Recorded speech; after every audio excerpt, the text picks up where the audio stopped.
Hi there, welcome to Talk and Tell English YouTube channel. Learn English easily through fun and simple stories. We help you improve your listening, vocabulary, and speaking.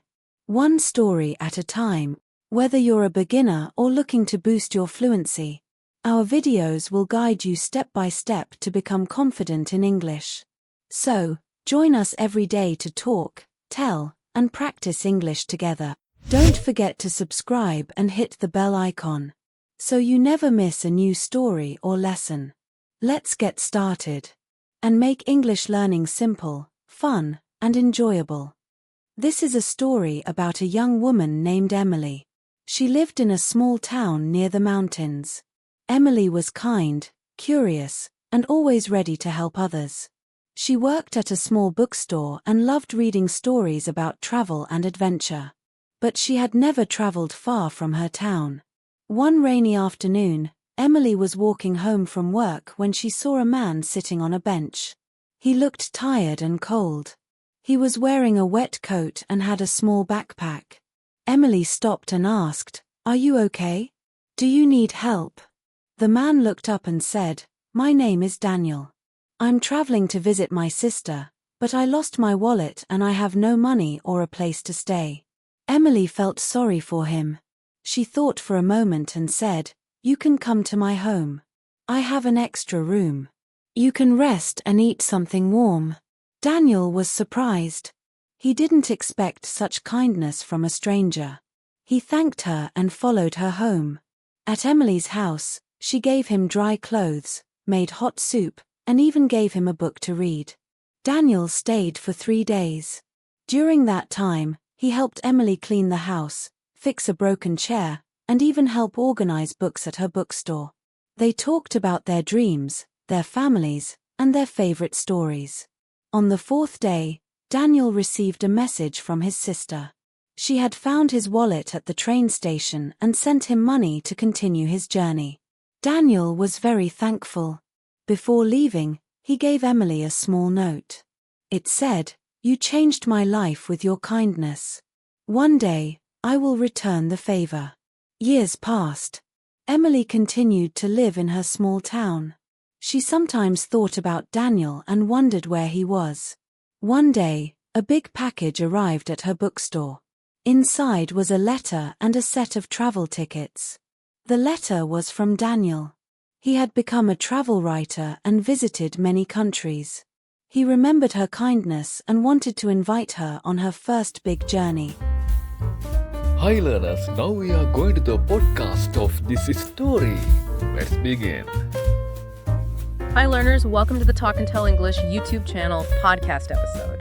Have you ever really stopped to think about how one small thing, just a single act of generosity, could actually trigger this whole chain reaction? Something that changes not just one life, but maybe two, in ways you just couldn't see coming. It's a fascinating thought, isn't it?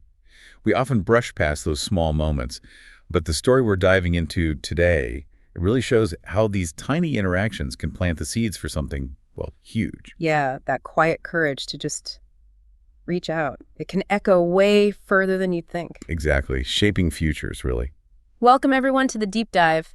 Today, we are unpacking a really compelling story called The Helpful Stranger, a tale of kindness and connection. And honestly, it's more than just a nice story. Oh, definitely. It's almost like a case study, you could say, in empathy and trust and that lasting ripple effect of just, well, human generosity. So our mission here is to really dig into the core insights of this story. Go beyond the surface, All right. We want to understand the mechanics behind it. How did this one unexpected meeting turn into a friendship that crossed time, crossed distance, and ended up making a lifelong dream come true? It's all about understanding that power of kindness, not just as an idea, but as something that, genuinely transforms lives. Absolutely. So let's start setting the scene. Let's talk about Emily. Okay, Emily. Picture this young woman living in this really peaceful town, sort of tucked away beneath mountains. Her life sounds quite simple, quite rhythmic. Yeah. Working in a cozy bookstore. Yeah. You can almost smell the old paper, right? Totally. And then evenings reading, weekends out on forest trails. Yeah. Very contained. Very quiet. But here's the interesting bit, the sort of quiet longing underneath it all. She loves adventure stories, reads about faraway places constantly. Yeah, consumes them. But she's never actually left her little town. Not once. And that detail, it's not just color, it's key. It sets up everything that follows, doesn't it? This hidden desire just waiting for something to spark it. Exactly. A readiness for something more. And then the spark arrives on a rainy afternoon. Ah, the rainy afternoon. The scene is painted so well. Streets, almost empty, gray sky. That sound of rain hitting the pavement. It's that kind of day that makes you look inward, maybe. But for Emily, it becomes this moment where she looks outward instead. And that's when she sees him, the helpful stranger Daniel. Right. Sitting on a bench, just soaked, completely drenched. The description is quite stark, tired, worn out backpack, wet coat. And there's something about him, the story says, that suggests he didn't belong there. Not in a threatening way, but... No, more like an anomaly. Someone out of sync with the town's rhythm. It makes her pause, makes her curious. And here's the crucial part. That hesitation we all feel, right? Do I interfere? Do I look away? We've all been there. But Emily doesn't look away. She approaches him. Gently. And asks that incredibly simple but profound question. Are you okay?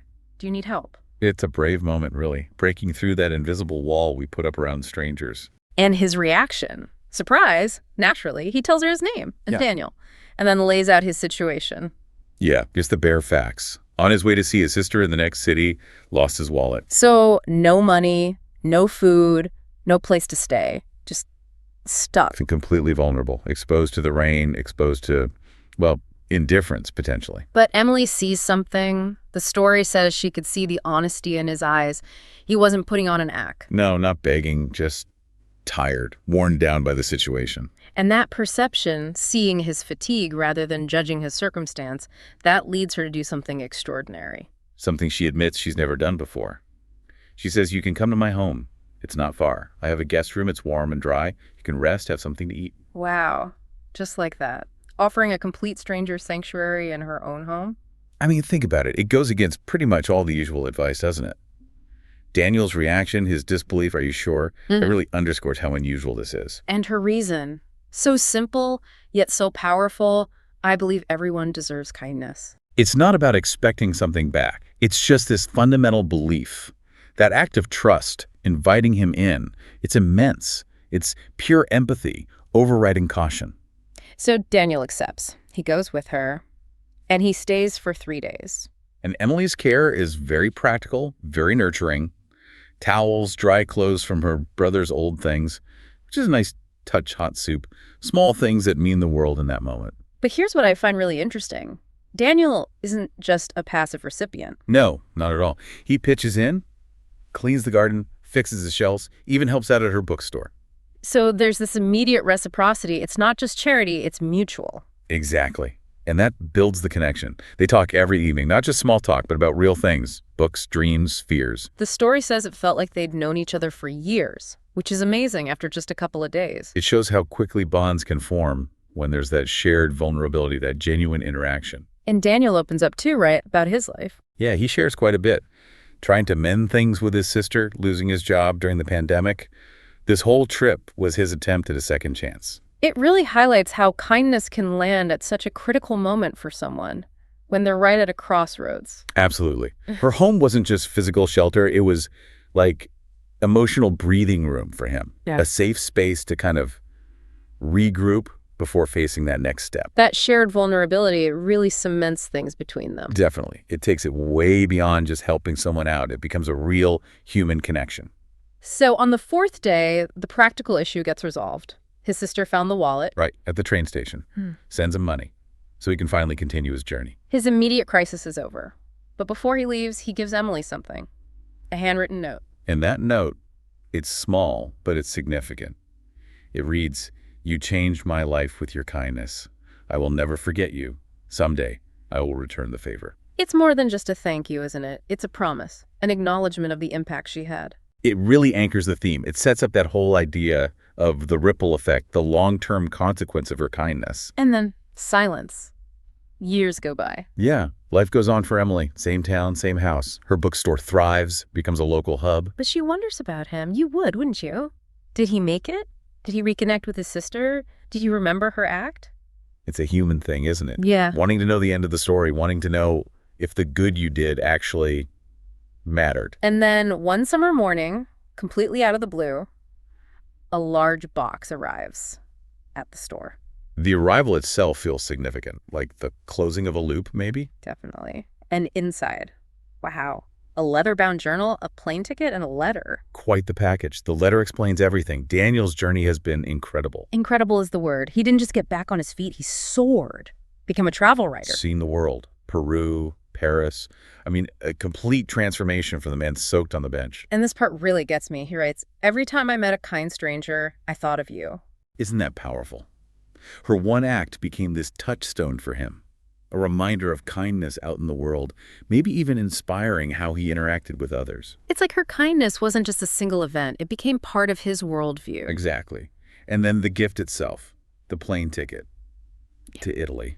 Emily's dream place, the place she'd only read about in her beloved books. He remembered, or perhaps he intuited it from their talks, but he understood her deepest unspoken wish. And his closing line in the letter, "It's time for your story to begin." Chills. It's not just a gift, it's an empowerment. He's essentially giving back the same kind of life-altering opportunity she gave him, paying forward the chance for transformation. Emily's reaction, tears welling up. You can feel it. This dream, locked away for so long, suddenly becoming real. All those years dreaming of the Colosseum, Italian coffee, seeing beyond her town's hills, it was all just stories before. And now it's her turn. She packs her bag. And the story makes a point of saying, Yeah, this time not with books, but with hope and excitement.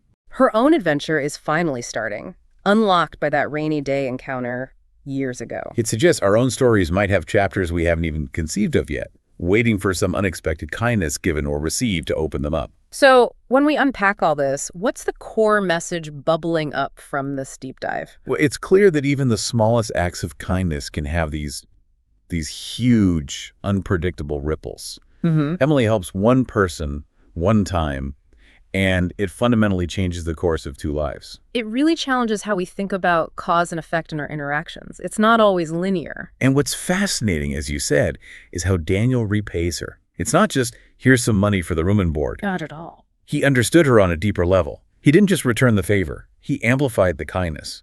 He gave her her dream, mirroring how she gave him a second chance. It's like kindness compounding over time, an amplification, not just repayment. Precisely. And the other huge thing here is trust, isn't it? The power of trusting a stranger. In a world that tells us constantly to be wary, Emily just opened her door. It's almost countercultural. It is, and that initial act of trust, combined with the kindness, that was the catalyst for everything.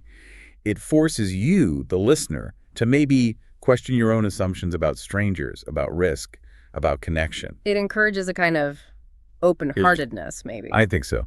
And finally, Emily's story is a reminder that even if life feels settled, comfortable, there might still be another chapter waiting. Yeah, that your story isn't finished just because things are calm. Right, and sometimes that next chapter gets unlocked by an unexpected moment of grace, whether you're the one giving it or the one receiving it.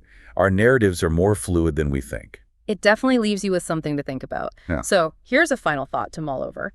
How might a single act of kindness from you towards someone you don't know create one of these ripple effects? Yeah, shaping their future, maybe even your own, in ways you can't possibly predict right now. This deep dive into the helpful stranger, it's really an invitation, isn't it, to reflect on that power of connection. And the quiet courage it sometimes takes to just be kind when it's maybe least expected or feels riskiest. It's about looking past the surface, trusting in that potential for good, and believing that simple gestures really can spark something transformative. Well said. Thank you for joining us on this exploration today. We really hope you'll seek out and appreciate the impact of kindness, both big and small, in your own life and in the world around you. Goodbye, learners. See you next podcast.